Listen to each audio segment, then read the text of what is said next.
and this is Lesson 7, Argumentative Speech on Global Warming. That so many of us are here today is a recognition that the threat from climate change is serious. It is urgent and it is growing. Our generation's response to this challenge will be judged by history, for if we fail to meet it boldly, swiftly, and together, we risk consigning future generations to an irreversible catastrophe. These are the words President Obama used to begin his global warming speech before the United Nations Summit in 2009.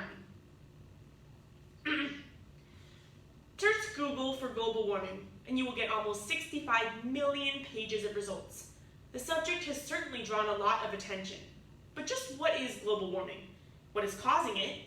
What effects does it have on the Earth and its inhabitants?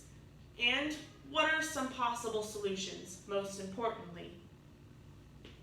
Global warming is the gradual increase of the temperature of the Earth's atmosphere and oceans. Over the past century, the average temperatures have gone up by just over 1 degree.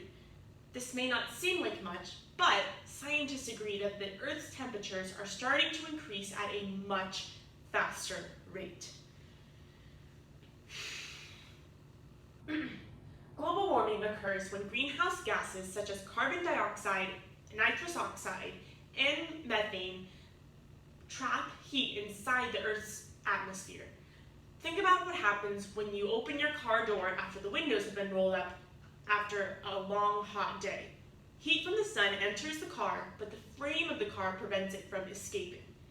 To a small extent, that's a representation of what happens during global warming. Burning fossil fuels like petroleum and deforestation both contribute to the problem. Global warming has already started to affect the Earth in several ways. Arctic glaciers have begun to melt, threatening indigenous life such as the polar bears and the penguins. Melting glaciers also cause sea levels to rise. This could become a problem, and already has become a problem, for lowland areas like the South Sea Islands, as well as Lower Manhattan in New York City. Ocean temperatures have begun to rise. This causes some of the algae to die, which can affect the entire food chain. There has also been a significant loss in forest land, called forest depletion, as well as tremendous population growth in combat to that. You can see on this chart that the effects global warming has on forest depletion and population growth. There are also some who choose to ignore the blatant evidence that global warming is happening, including our president.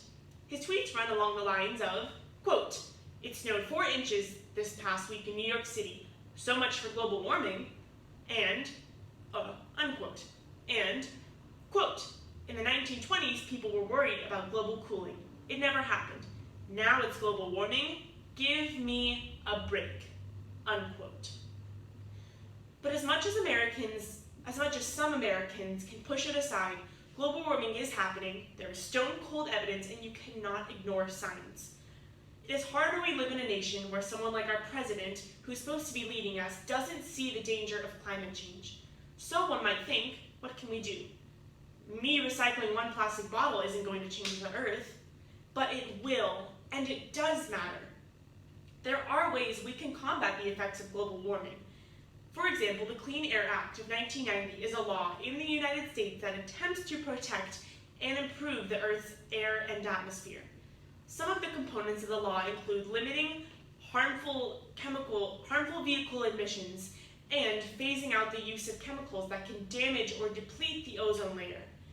On a more personal level, we can prevent global warming by simply recycling, preserving water, and by carpooling to school or work with friends or family.